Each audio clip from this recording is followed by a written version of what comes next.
Good people, kita akan terhubung langsung dengan Anan Surya yang saat ini sedang berada di gedung KPU Jakarta untuk mengetahui perkembangan terakhir soal pemilu. Ya Anan, silakan dengan laporannya.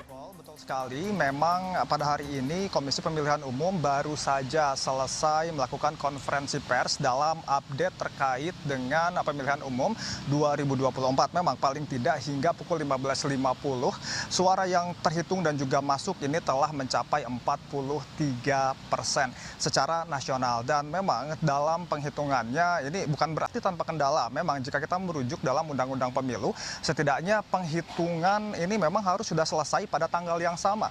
Itu artinya jika pemungutan suara dilakukan pada tanggal 14 Februari 2024 kemarin, maka penghitungan suara juga memang harus selesai di tanggal yang sama, yakni pada pukul 12 malam. Namun dalam beberapa kasus memang kemudian ada kelonggaran yang diberikan, yakni selama 12 jam dari waktu atau batas yang ditentukan. Ini tentu saja merujuk dalam laporan-laporan yang disampaikan oleh Panwascap terkait dengan sejumlah kendala yang dihadapi dalam beberapa TPS. Dan memang untuk beberapa TPS ini ada sejumlah kendala yang ditemukan.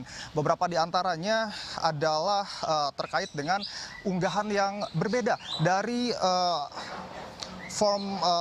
form C plano yang kemudian ada di TPS yang kemudian diunggah. Adanya perbedaan data ini kemudian nantinya ini akan ditindaklanjuti oleh KPU. Selain itu memang dari 823.000 TPS yang tersebar baik di dalam negeri maupun di luar negeri sudah ada beberapa laporan, salah satunya adalah dari PPLN tepatnya di Kuala Lumpur, Malaysia. Memang di Kuala Lumpur, Malaysia sendiri ada beberapa metode pemilihan yang kemudian dilakukan, salah satunya selain TPS kemudian ada surat suara keliling dan juga surat suara yang dikirim melalui pos. Namun berdasarkan laporan dari petugas pemilu di kawasan Kuala Lumpur, kemudian untuk surat suara keliling dan juga surat suara pos ini untuk dihentikan penghitungannya dan tidak dimasukkan dalam rekapitulasi untuk kemudian nantinya akan diinvestigasi apakah akan dilakukan pemungutan suara ulang atau penghitungan secara ulang. Memang jika kita melihat aturan, pemungutan suara ulang akan dilakukan atau masih bisa dilakukan 10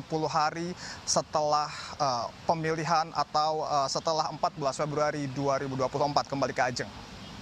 Ya baik, Anan Surya melaporkan langsung dari gedung KPU Jakarta dan kita